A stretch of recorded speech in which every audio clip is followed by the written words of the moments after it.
Bueno, hermanos, entonces abran su Biblia en segunda carta a Timoteo, capítulo 1, del versículo 1 y 2. Hoy día nos vamos a concentrar solamente en el saludo.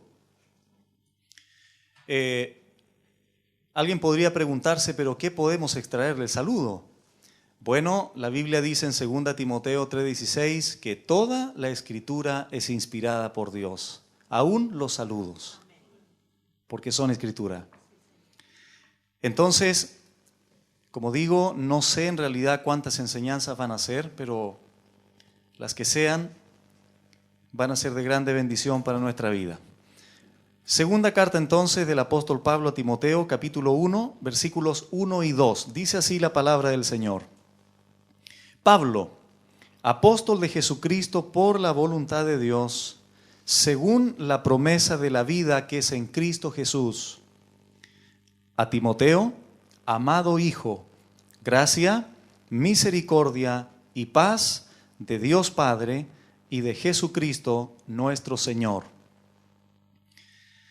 Hemos dicho, hermanos, muchas veces que cuando uno estudia un libro de la Biblia, forzosamente tenemos que ubicarnos en el contexto histórico, cultural y geográfico de la carta.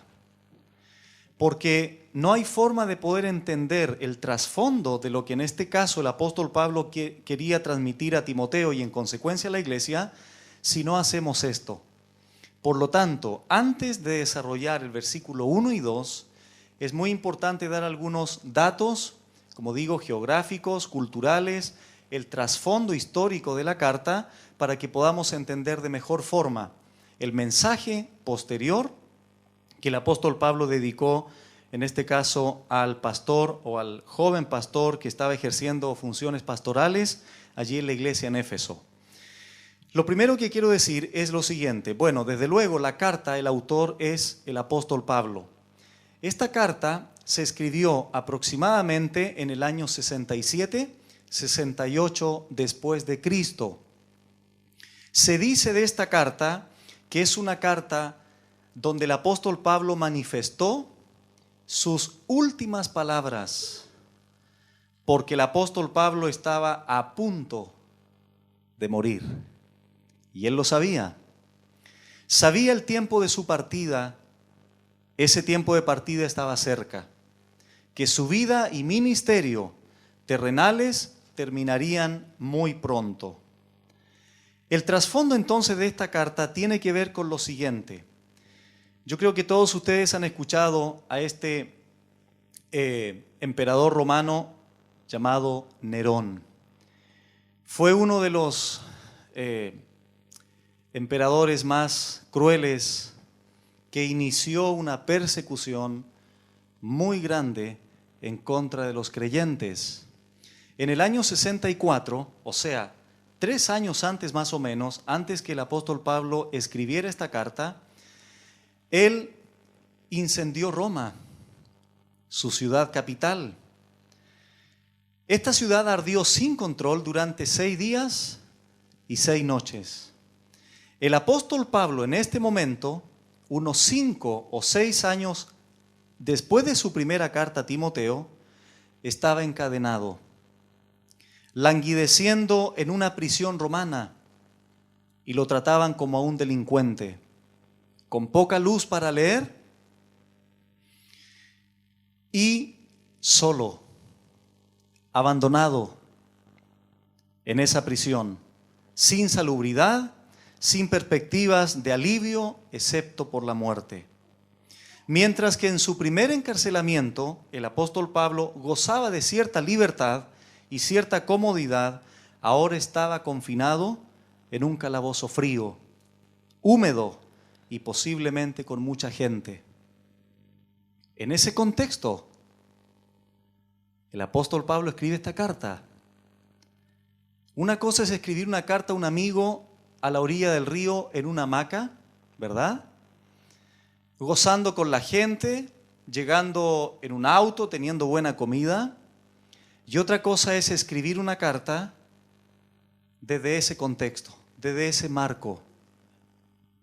Por eso, hermanos, la connotación de esta carta tiene esto especial, porque al entender la vivencia del apóstol Pablo, uno podría decir cualquiera de nosotros probablemente hubiese tenido otra actitud de queja, nos hubiésemos victimizado probablemente.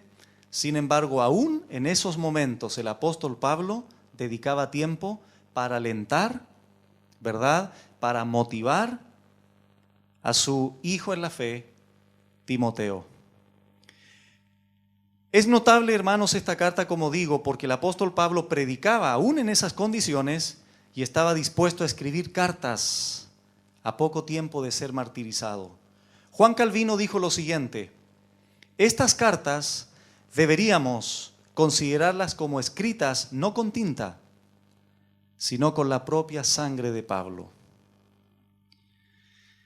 En este contexto también, los de Asia Menor habían abandonado al apóstol, excepto Onesíforo, y solo Lucas estaba con él. Sin embargo, como todos los hombres de Dios, Pablo más adelante los perdonó diciendo: no les sea tomado en cuenta. No tengo dudas que el apóstol Pablo aprendió esto del maestro colgado en una cruz. Cuando Cristo, ¿verdad?, estaba siendo injuriado, blasfemado, etcétera, en la cruz del Calvario, ¿cuál fue la oración del Señor? Padre, perdónalos porque no saben lo que hacen. Esteban tuvo la misma actitud cuando comenzaron a apedrearlo. Hechos capítulo 7. Él dijo las mismas palabras. Eso es lo que identifica a un verdadero hombre de Dios. Aunque nos persigan, aunque digan toda clase de mal contra nosotros mintiendo, no hay rencor ni amargura en nuestra vida, sino que continuamos adelante. Desde luego que esta situación al apóstol Pablo, como todo hombre también, debió haberle producido dolor y desilusión, porque él seguía siendo hombre. La iglesia de Éfeso, o en Éfeso, había caído en mayor corrupción teológica y comportamiento impío. La herejía, la apostasía e incluso la persecución se habían vuelto aún más destructivas. Todo esto llevó al apóstol Pablo a manifestar su anhelo profundo de ver a su hijo. 4 veces le dice a Timoteo: tengo deseo de verte, en su carta. Entonces Pablo encarga el ministerio a Timoteo y le dijo que también estaba propenso a flaquear. Le ordenó amorosamente a no avergonzarse del evangelio y que retuviera la sana doctrina. Le dice: lucha, batalla como un buen soldado. Esfuérzate, le dice en uno de los pasajes. Todos esos pasajes los vamos a ver con detenimiento en las próximas enseñanzas. En su propósito más amplio, la carta a Timoteo es un llamado a todos los creyentes para que procuren fortalecerse e ir en pos de la fidelidad en el servicio espiritual. Por último, ¿por qué tiene una connotación especial esta carta dirigida por el apóstol Pablo a Timoteo? Porque eran sus últimas palabras. De hecho, si estaba a punto de morir, entonces lo que tendría que decir a Timoteo es de especial atención. Tú no dices cualquier cosa sabiendo que vas a morir, ¿verdad? Si tú sabes que vas a morir en los próximos días, en los próximos meses, vas a saber qué decir, a quién decírselo y cómo decírselo. ¿Por qué? Porque vas a enfrentar la muerte. Entonces las palabras del apóstol Pablo tienen esa connotación especial. Estaba a punto de ser martirizado. Muy bien, dicho esto, vamos por favor al versículo 1. El autor de la carta se presenta con su nombre, Pablo. Pablo, apóstol de Jesucristo por la voluntad de Dios, según la promesa de la vida que es en Cristo Jesús. No nos olvidemos, hermanos, que a Pablo se le cambió el nombre, o a Saulo, mejor dicho, se le cambió el nombre. La palabra Pablo significa pequeño, ¿verdad? En Hechos capítulo 22, la Biblia dice que Saulo era de Tarso de Cilicia. Saulo fue instruido a los pies de Gamaliel, un rabino muy preparado en la ley judía. En Filipenses 3 del 5 al 7 también se mencionan datos muy importantes con respecto a Pablo.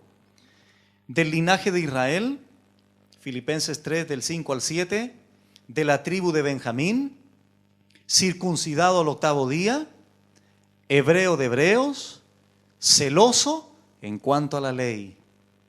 Pero esto es muy interesante. Cuando Saulo se encuentra con el Cristo glorificado camino a Damasco, Hechos capítulo 9, esa grandeza que tenía Pablo o Saulo del punto de vista humano se minimizó al encontrarse con alguien más grande que él. Cuando Saulo, que era un hombre celoso de la ley, podríamos decir orgulloso también de ser fariseo, los fariseos tenían esa característica, pero cuando se encuentra con el Cristo glorificado, con el Altísimo, no le quedó a Pablo otra opción de empequeñecer. ¿No es así? Porque cuando tú te enfrentas con el Altísimo y logramos entender cuál es la grandeza de nuestro Dios, ¿cómo es posible que continuemos manteniendo un ego, un orgullo, una soberbia?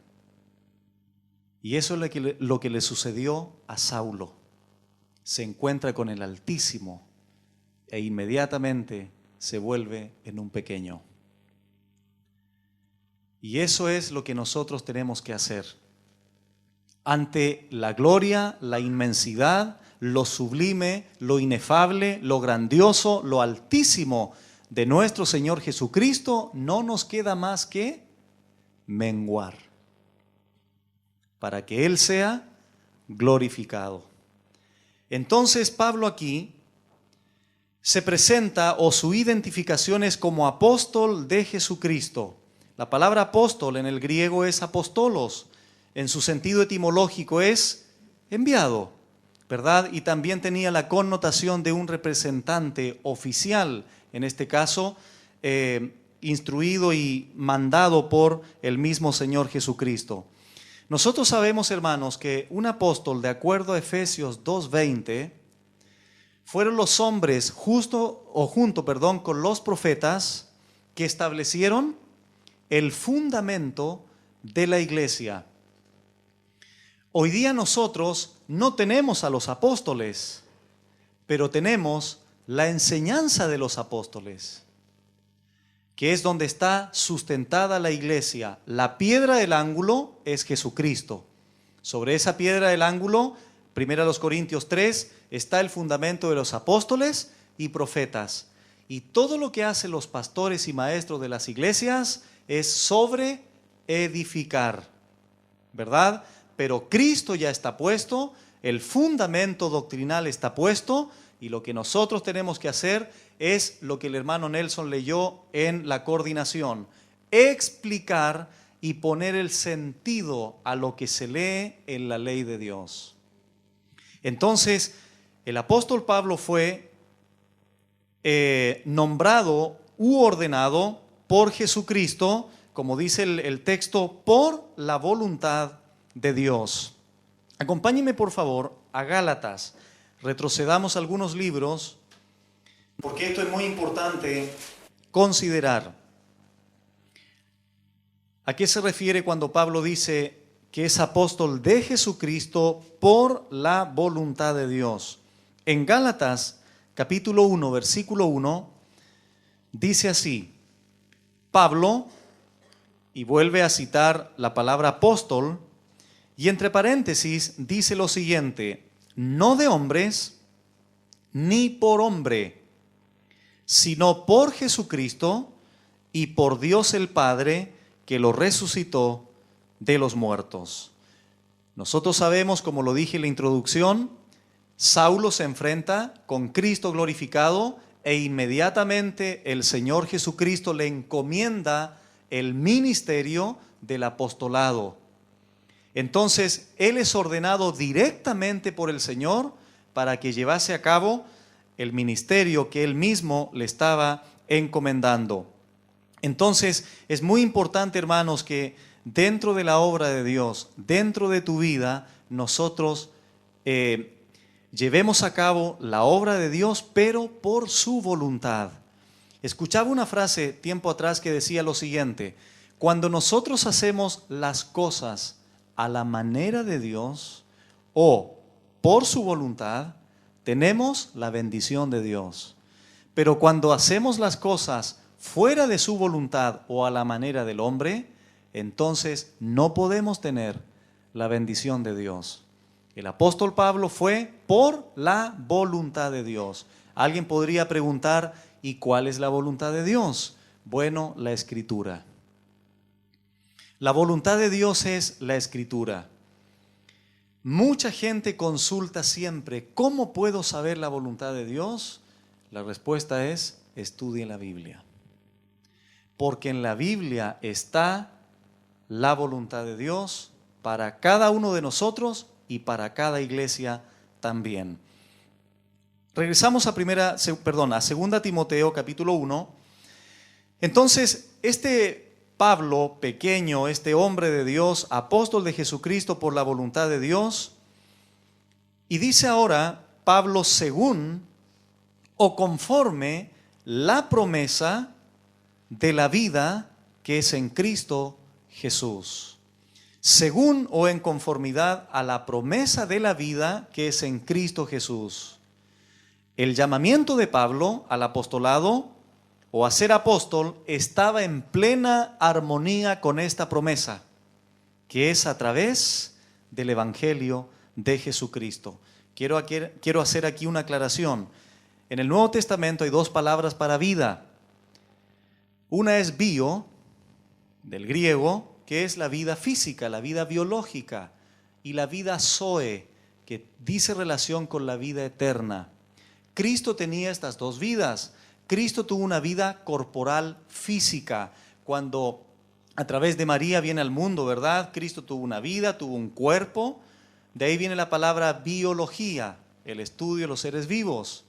Entonces, pero esta palabra de aquí tiene que ver con la vida zoe, la vida eterna. ¿Por qué? Porque dice Primera de Juan que el que tiene al Hijo tiene la vida.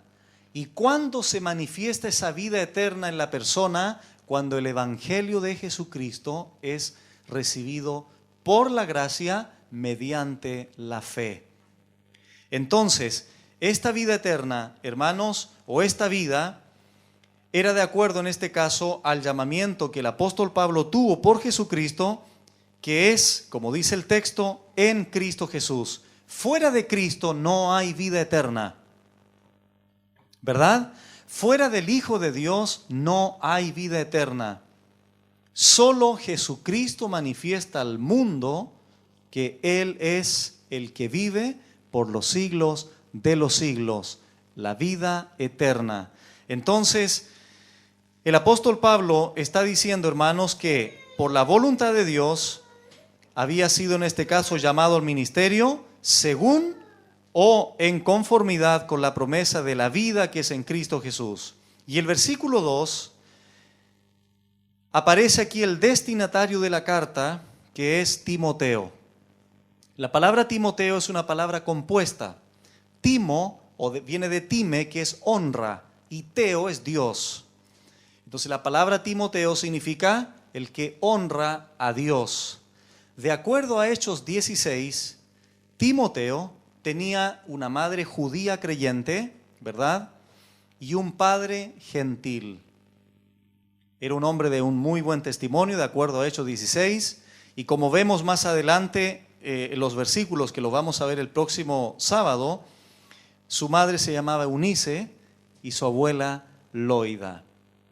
Entonces, a este hombre, su amado hijo, sabemos que no era hijo biológico de Pablo, pero por el hecho de que Pablo haya invertido tiempo en él, se cree que en Listra fue convertido al evangelio por el ministerio de Pablo.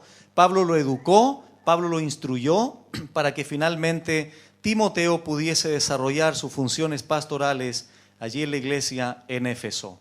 Entonces, así como en un sentido secundario, un hijo debe la vida natural a su padre terrenal, Timoteo debía su vida espiritual a Pablo. Todo padre anhela tener una relación de amor e íntima con sus hijos, ¿verdad? De la misma forma, Pablo la tenía con una persona que educó, que instruyó y protegió como su padre espiritual. Y en esa autoridad apostólica habla a su hijo en la fe. Ahora bien, en el saludo típico griego aquí que utiliza el apóstol Pablo, Pablo menciona 3 palabras muy importantes. Número 1, gracia, misericordia y paz. Estas palabras, hermanos, no son un mero saludo. Estas palabras encierran una verdad bíblica, una verdad espiritual muy profunda. En este caso para Timoteo, que era el receptor directo de la carta, y en consecuencia o en alcance para todos nosotros. Entonces el apóstol Pablo, en ese saludo a Timoteo, su amado hijo, le manifiesta en primer lugar la palabra gracia. La palabra gracia viene del griego charis o caris, que como todos sabemos es un favor, un regalo, una dádiva que el ser humano no merece por condiciones personales ni méritos propios. Y el apóstol Pablo lo sabía muy bien. ¿Por qué? Porque del punto de vista humano, el apóstol Pablo merecía la gracia cuando había sido perseguidor, injuriador y blasfemo en contra de Cristo y en contra de la iglesia. Desde luego que no. El apóstol Pablo sabía muy bien lo que era la gracia, en primer lugar para su vida. Y esto es lo que el apóstol Pablo dedica a su hijo en la fe, Timoteo, la gracia. Hermanos, considerando el perdón y la justificación que es por medio de la gracia, mediante la fe, entonces el apóstol Pablo, habiendo vivido de una manera sublime, de una manera incomprensible desde la perspectiva humana, el apóstol Pablo ahora le dice a su hijo Timoteo, gracia. Que desde luego la gracia también había alcanzado a Timoteo. Entonces Pablo menciona aquí la gracia. En segundo lugar, misericordia. La palabra griega eleos, que significa compasión. La compasión de Dios hace que el creyente no reciba lo que merece. La Biblia dice que el hombre, el ser humano, merece ¿qué cosa? El castigo eterno por sus pecados, la condenación eterna, el infierno, porque esa es la condición humana.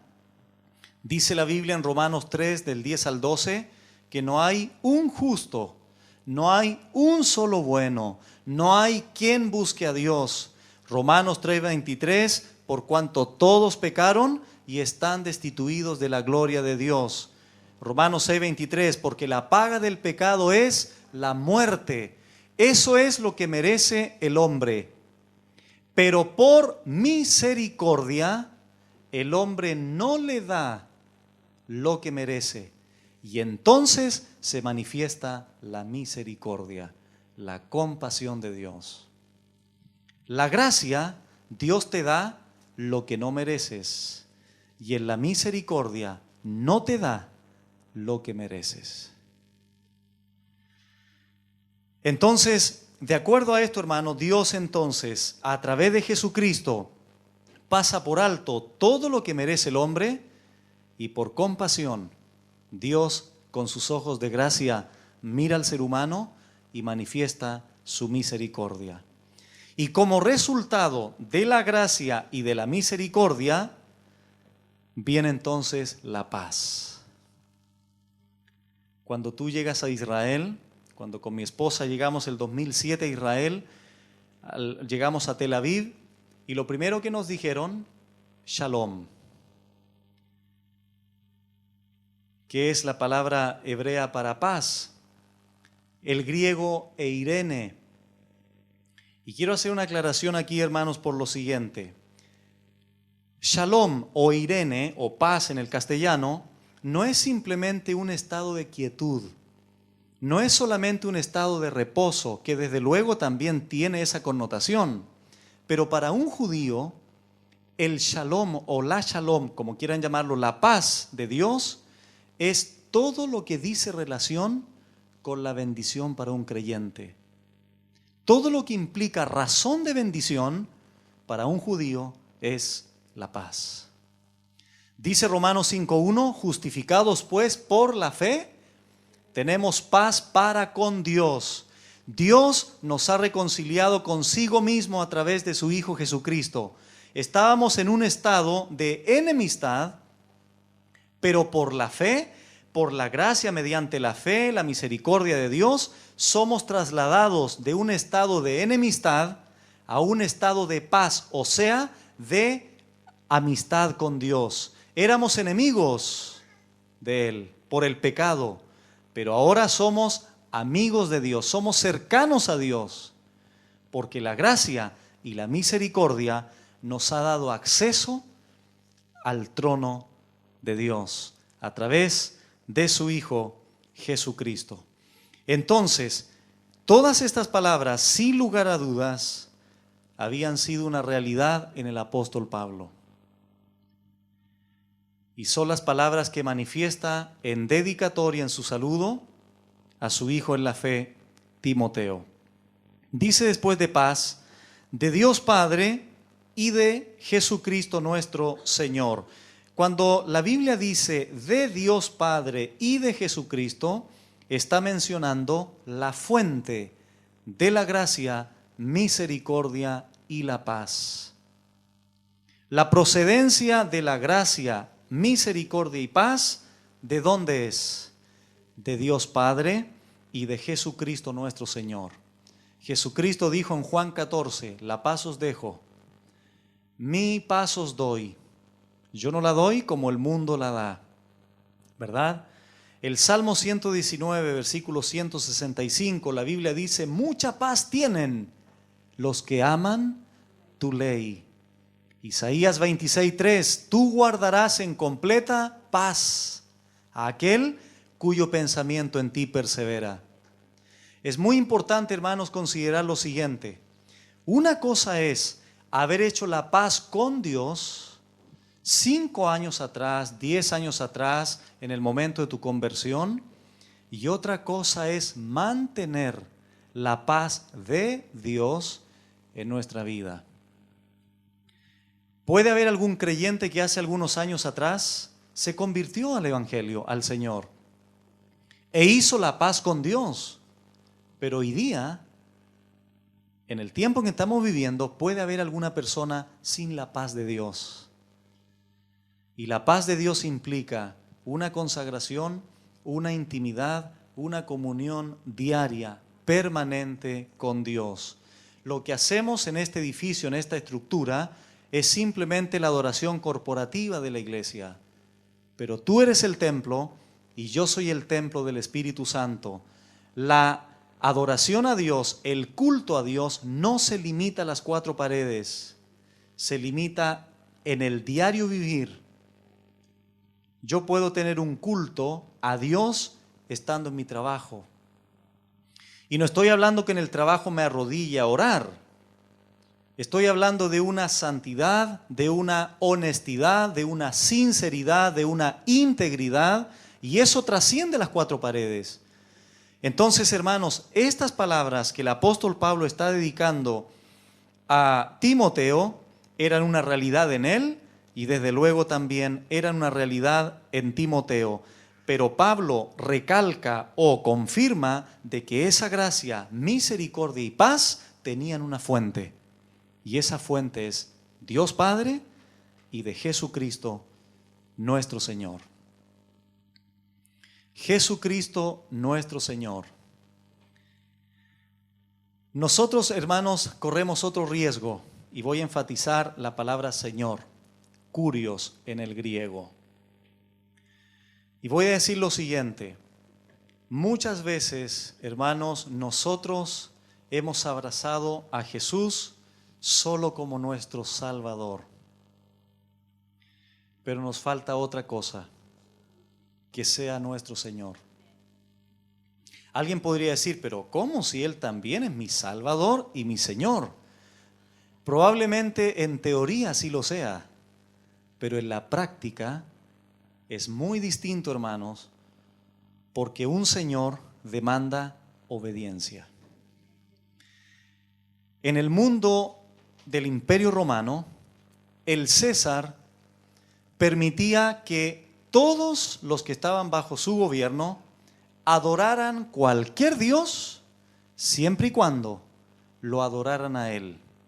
Si adoraban al César no le interesaba que tuviesen miles de dioses más. Le bastaba al César que le adoraran a él y estaba todo bien. Pero como un creyente no lo podía hacer, porque un creyente solo tenía un curios, que era Jesucristo. Por eso ellos tenían que padecer persecución, como lo hizo Antipas. Antipas, ¿verdad? Cuenta la tradición en Apocalipsis capítulo 2, cuando Cristo se refiere a Antipas como mi testigo fiel. Dice la historia que él estaba parado al frente del César cuando eran convocados al Coliseo y se dieron cuenta que él no levantó su mano al César rindiéndole culto, y mandan a un soldado para preguntarle qué pasaba.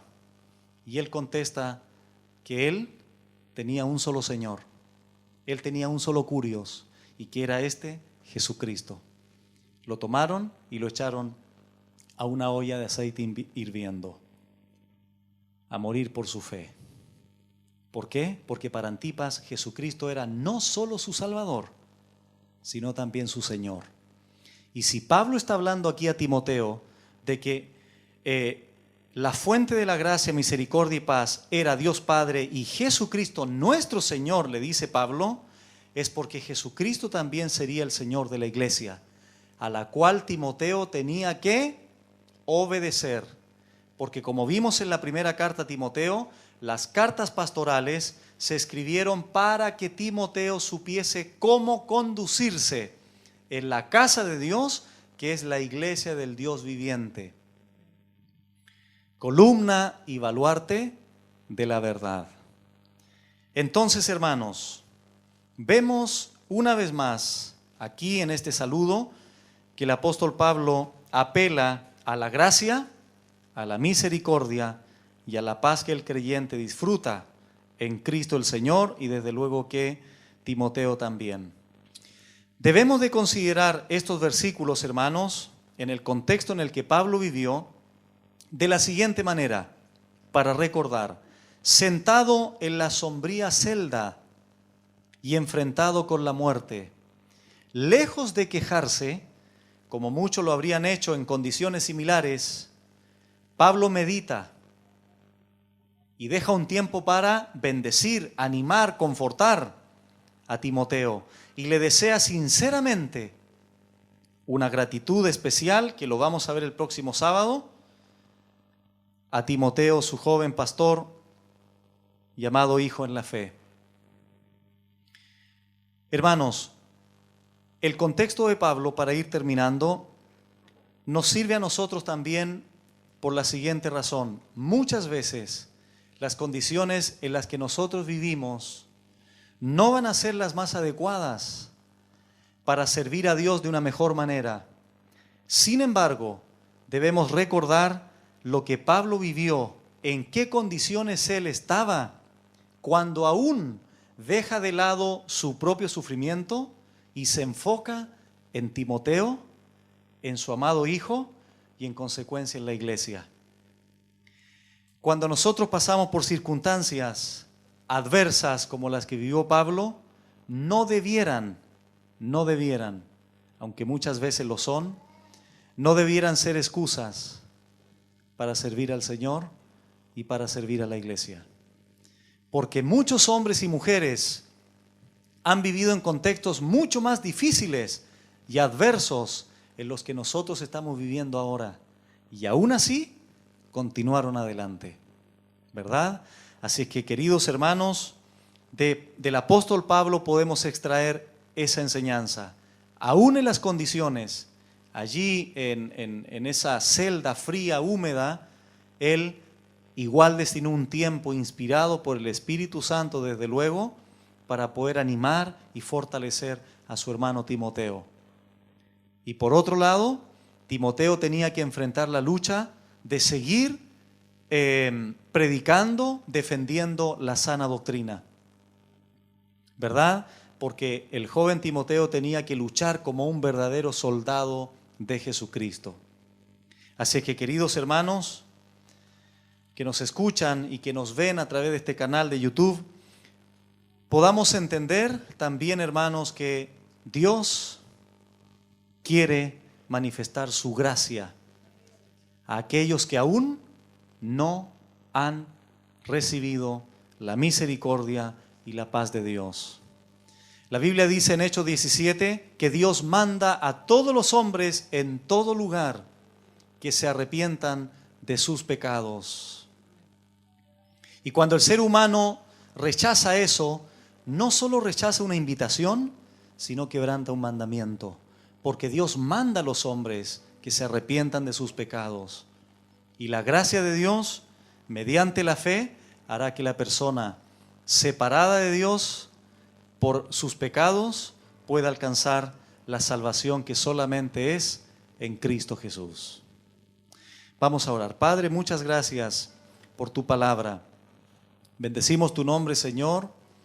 Te agradecemos porque a través de estas palabras de saludo podemos entender, Señor, el amor, la dedicación y la fidelidad que el apóstol Pablo te tenía a ti en primer lugar, y su amor para con su hermano Timoteo, que dedica estas palabras para animarlo, para fortalecerlo, para recordar a Timoteo que la lucha sería muy fuerte, la batalla sería muy grande. Sin embargo, le dice más adelante que Dios no nos ha dado espíritu de cobardía, sino de amor, de poder y dominio propio.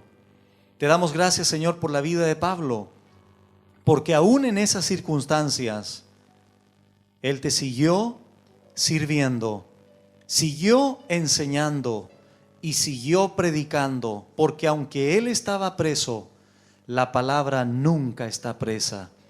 Gracias por el ejemplo de Pablo y gracias también, Señor, porque recordamos y hacemos propio también este saludo, en el sentido de que esa gracia que no merecíamos ha sido, Señor, dada a nosotros mediante la fe.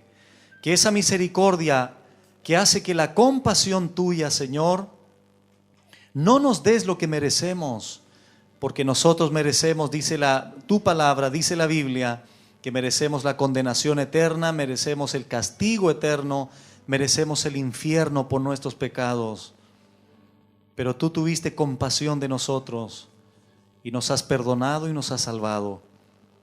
Y te damos gracias también, porque solos justificados por la fe, tenemos paz para con Dios, a través de Jesucristo tu Hijo.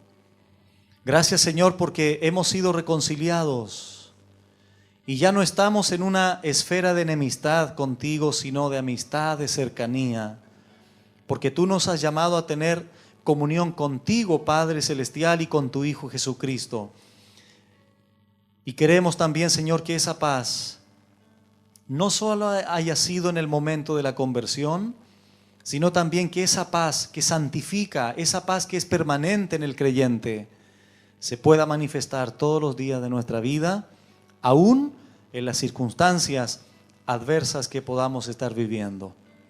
Bendecimos tu nombre, Señor, y todos aquellos que han escuchado este mensaje, que aún no te conocen, que puedan entender que solo en Cristo es salvación y que no hay otro nombre dado bajo el cielo, dado a los hombres, en que podamos ser salvos. Tú, Jesucristo, moriste y resucitaste al tercer día y te apareciste a más de 500 personas, a los discípulos, a las mujeres, y hoy día vives en nosotros a través de tu Espíritu Santo. Por eso proclamamos al mundo, por eso predicamos al mundo de que solo en Cristo hay salvación para el hombre perdido por sus pecados. Gracias por esta enseñanza, gracias por tu palabra que fortalece y anima nuestro espíritu. En el nombre de Cristo Jesús. Amén.